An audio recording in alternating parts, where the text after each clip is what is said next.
Welcome to another lecture of this coding interview series. तो आज का जो लेक्चर है इसमें हम लोग बात करेंगे कोडिंग इंटरव्यू के टिप्स के बारे में। ठीक है। तो जो कोडिंग इंटरव्यू के टिप्स है ये क्या मतलब किस बेसिस पे है, क्योंकि ये उस दिन का है जब तुम कोडिंग इंटरव्यू दे रहे होगे ना इंटरव्यूअर के सामने, तो उस टाइम तुमको किन किन बातों का ध्यान रखना है, तो उसी पे आज हम बात करेंगे। और क्योंकि कभी कभी क्या होता है ना, छोटा छोटा मिस्टेक जो है ना काफी बिग इम्पैक्ट दे देता है, तो वो हम लोग डिस्कस करेंगे। अगर हम उन चीज़ों को अवॉइड करें, अगर उन चीज़ों से बचें, तो और बेहतर जो है हम परफॉर्म कर पाएंगे इंटरव्यू के टाइम में।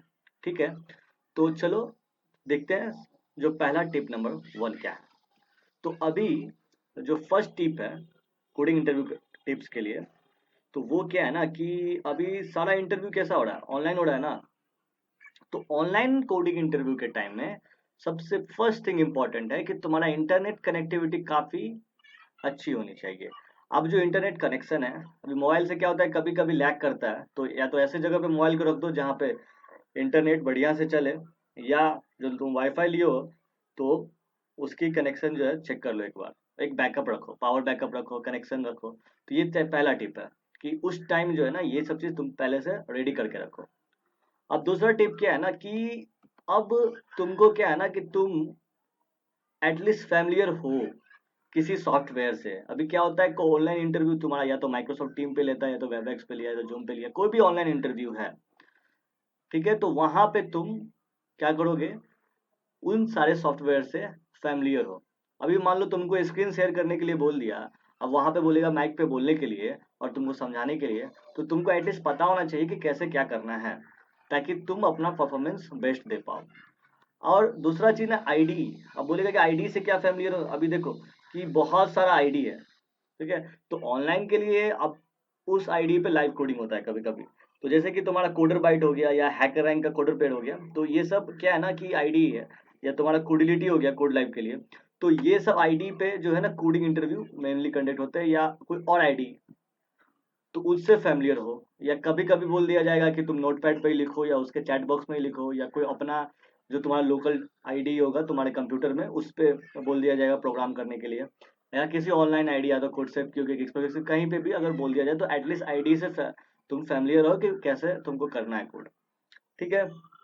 और अभी के लिए जो है, और मान लो कि जैसे जावास्क्रिप्ट या एचटीएमएल के अगर, तुम्हारे प्रोग्राम अगर तुम्हें दिया जाता है, तो जेएस फिडल, तो कोई भी आईडी है तुम एटलीस्ट फैमिलियर हो।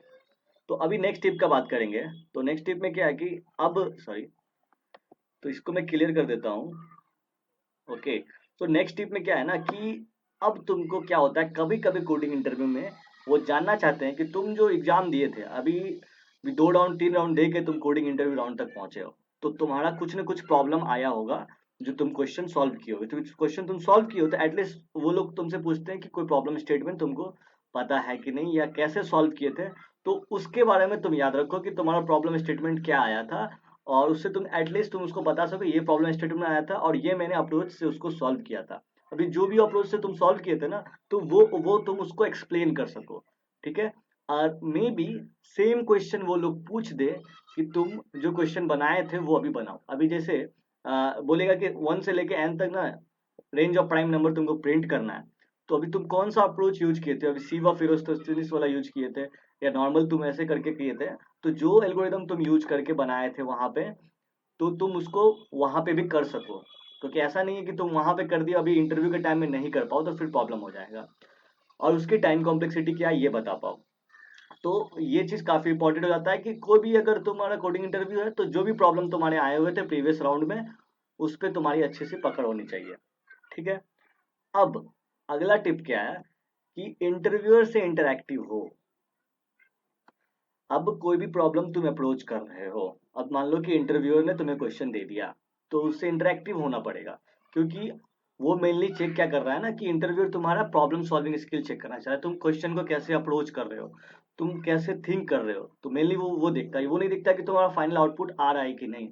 तो उस चीज पे काफी ध्यान देना होता है कि इंटरव्यूअर से जो है हम इंटरेक्टिव रहे, हम कुछ भी कर रहे हैं ना वहाँ पे, कि हम ऐसे सोच रहे हैं तो उसको एक्सप्लेन करते हुए चलो कि हम ऐसे प्रॉब्लम को सॉल्व कर रहे हैं, और अभी ये जो है अभी मान लो कि ब्रूट फोर्स एल्गोरिथम के हिसाब से ऐसे सॉल्व करेंगे, अगर इफिशिएंट अप्रोच होगा तो ऐसे सॉल्व करेंगे, जिसकी टाइम कॉम्प्लेक्सिटी स्पेस कॉम्प्लेक्सिटी थोड़ी इससे बेहतर होगी।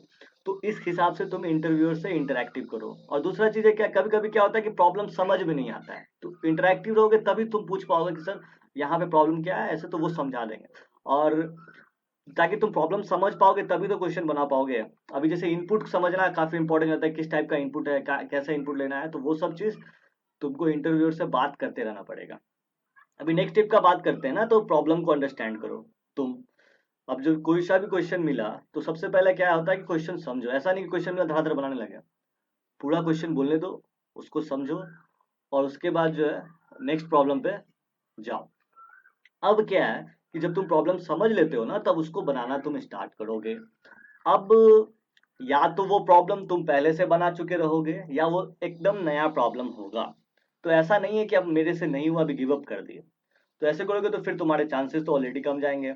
तो अभी क्या करना है कि प्रॉब्लम को जब समझ गए हो ना, तो अगर तुम पहले से जानते हो तो और बढ़िया बात है, तुम्हारे कॉन्फिडेंस और अच्छी रहेगी, तो उस प्रॉब्लम को तुम डायरेक्ट बना दो। ठीक है, और समझा दो कि ये अप्रोचेज है। अगर मान लो नहीं जानते हो, नया प्रॉब्लम है, तो उसको सोचो।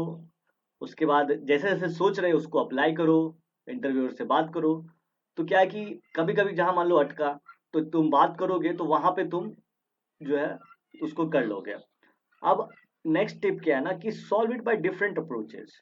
अब ये मैं क्यों बोल रहा हूँ ना, क्योंकि वो देखना चाहते हैं कि तुम क्वेश्चन को कैसे कैसे सॉल्व कर रहे हो। ऐसा नहीं कि मान लो कि अगर तुमको एक ही मतलब प्रॉब्लम दिया, या तो वो बोल देंगे कि इफिशिएंट अप्रोच जो भी है तुम जानते हो उससे सॉल्व करो, या बोल देंगे कि उसको सॉल्व करो तुम कैसे सॉल्व करते हो। तो मान लो अगर ऐसे बोलते हैं कि ऐसे सॉल्व करते हो, तुम उसको क्या करो, डिफरेंट डिफरेंट, अगर तुमको आ रहा है प्रॉब्लम तो डिफरेंट डिफरेंट अप्रोच बताओ कि सर ये जो सिंपल प्रॉब्लम है ब्रूट फोर्स एल्गोरिथम से ऐसे होगा, और उसके बाद जो है हम थोड़ा सा और एफिशिएंट करेंगे, थोड़ा सा और एफिशिएंट करेंगे तो ऐसे होगा। तो ये काफी इंपॉर्टेंट हो जाता है। अभी तुम अपना टेस्ट करते रहो कोड को, क्योंकि अगर तुम बता भी रहो ना, तो वहां पे ये नहीं है कि बताने के टाइम में तुम्हारा कोड चेक होने रहेगा। अभी तुम क्वेश्चन बनाओगे साथ साथ देखो कि तुम्हारा कोड जो है ना कहीं गलत नहीं है। तो ये काफी इंपॉर्टेंट है।